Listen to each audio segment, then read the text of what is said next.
Je suis en direction du tipi de mon ami Serge. Il me le prête pour une bonne semaine. Et j'amène mes chats avec moi.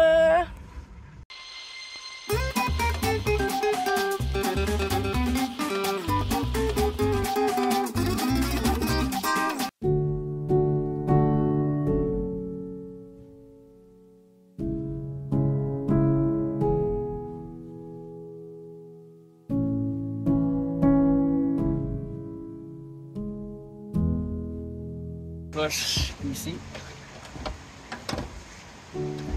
Puis là, tu installes tout le reste.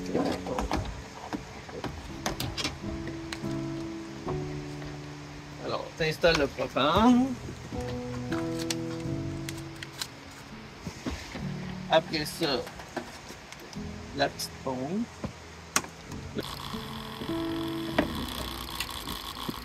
Passe ici, mettons.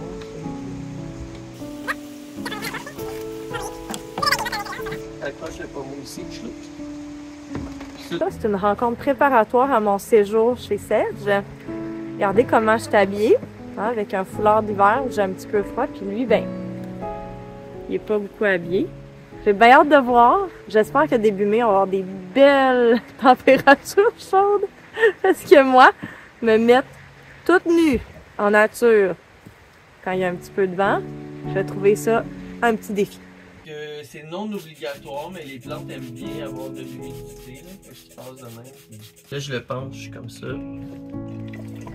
Puis là, j'observe le niveau de l'eau dans la bouteille. Puis ça, c'est pour faire un arrosage dirigé. Ici, là, tu vois, l'eau, avant de pénétrer, là, ça y prend un certain temps. Puis là, un coup que la surface est rendue poreuse, je vais repasser pour faire un arrosage beaucoup plus important. Je remplisse la cellule. Exact. Faut que l'eau se rende jusque dans le fond. Fait que si ça te tente, tu peux les frotter comme ça, là, peut-être 10-15 secondes par plant tous les jours. Là. Pourquoi? Parce que dans la nature, le vent, il brasse. Puis là, quand ils se font brasser comme ça, ils réagissent en mettant des racines plus intenses, plus profondes. Fait que ça fait des plants plus forts. Ça, c'est avant que je m'en occupe. On espère qu'après 10 jours, ça va être encore plus beau. Pour le cadenas, c'est 1, 2, 3, 4, 7, 9, 4, 2, 8. Voilà. La caverne d'Ali Baba. Ça, ça te prend ça. Sinon, tu peux pas nourrir les chèvres. Ça, c'est la moulée. Et à chaque jour,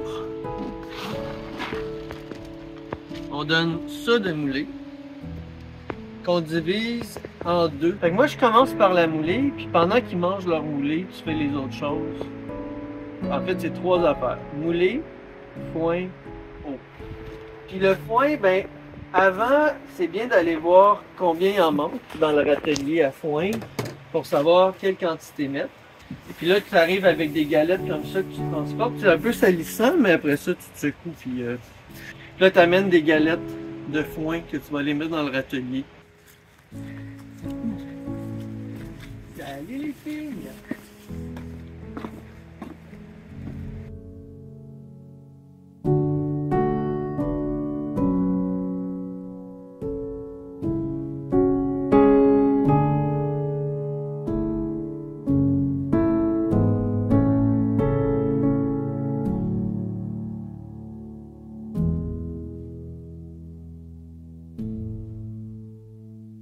Il y a quelque chose d'un petit peu stressant pour moi, tu sais, de venir vivre en tipi pendant une semaine à cause du mode de vie qui est tellement différent au niveau de la gestion de l'eau, la gestion de l'électricité ou de l'énergie. Mais juste d'arriver sur le lieu, là, je sens tout mon corps qui se détend.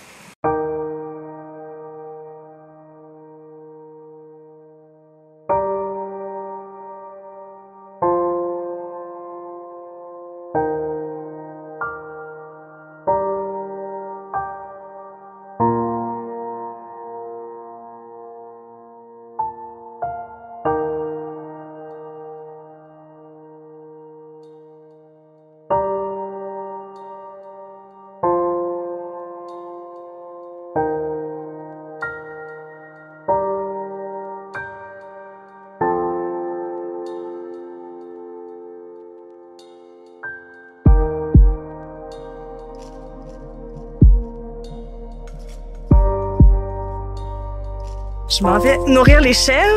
Première fois.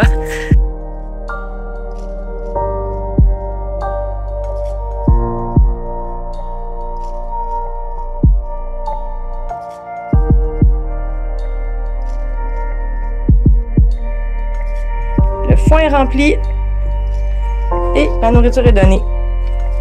Moi, je viens juste d'arriver, puis je suis déjà couverte de foin.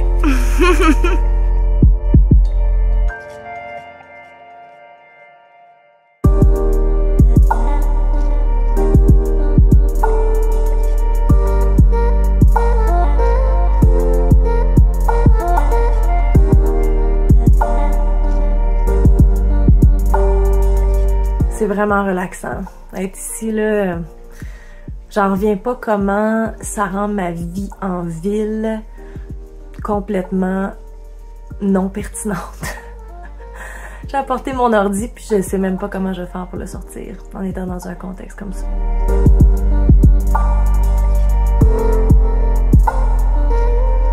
Ma chatte tripe sur le papier de soie.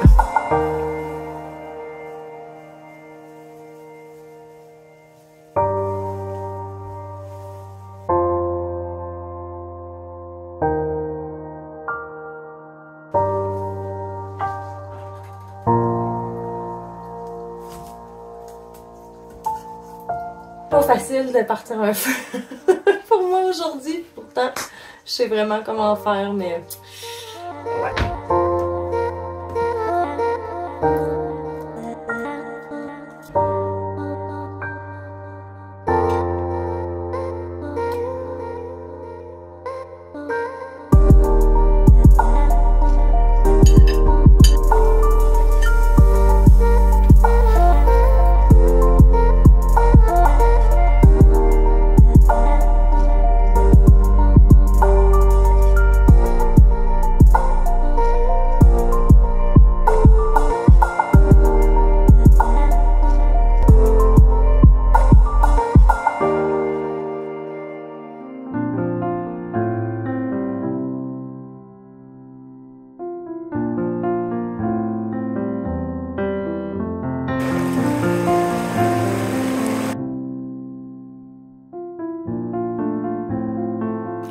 Je dois remplir ma réserve d'eau potable, donc je viens à la source ici d'eau potable. Je vais quand même la filtrer parce qu'il y a quand même plusieurs petites graines dans l'eau.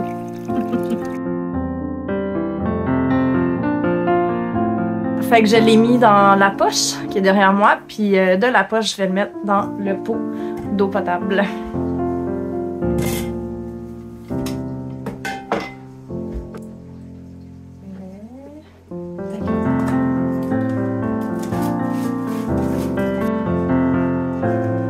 Il me semble que ça n'a pas de sens que ça coule si lentement que ça, mais ouais, j'ai un blanc de mémoire, je sais plus si c'était le cancer, je me l'ai montré.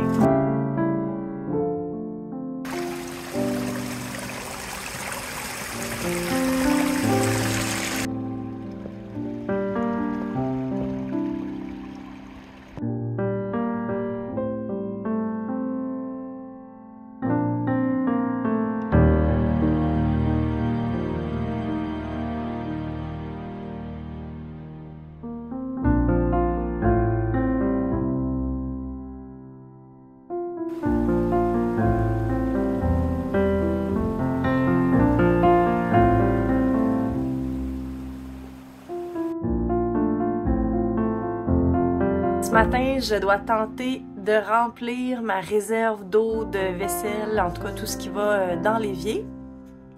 J'espère me souvenir comment faire.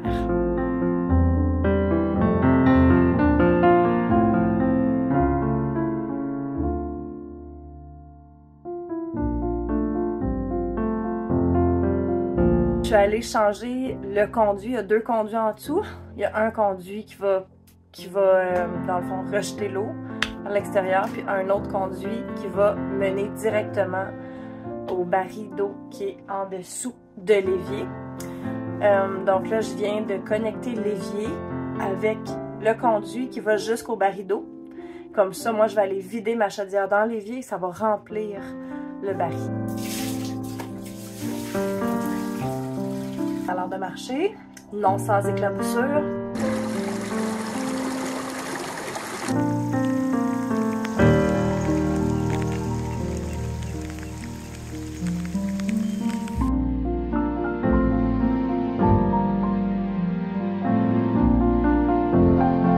C'est dur à décrire juste en quelques mots l'effet que ça me fait d'être ici.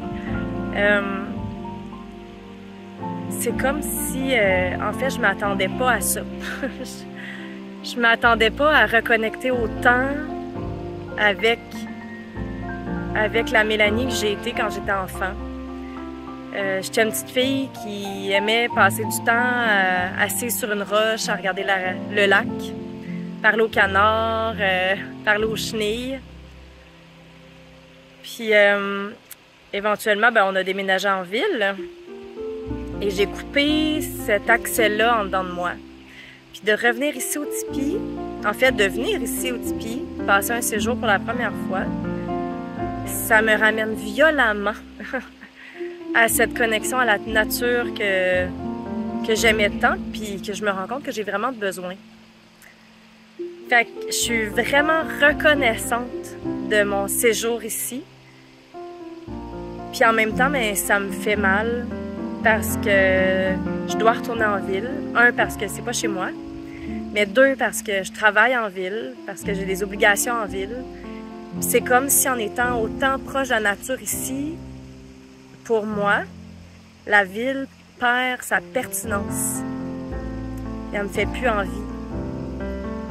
Il y a vraiment, je dirais en bon français, il y a un bon clash entre la vie ici, en campagne, versus la vie en ville. Je vis quasiment ça comme un choc culturel. Comme quand je reviens, en fait. Quand je reviens de mes voyages, puis que je vis ce qu'on appelle un choc culturel inversé, ce qui est pour moi souvent plus difficile que le choc culturel dans le pays lui-même. Je vis ça ici, en ce moment. Bien reconnaissante de vivre le séjour. Ça me fait beaucoup réfléchir à où je veux aller avec ma vie.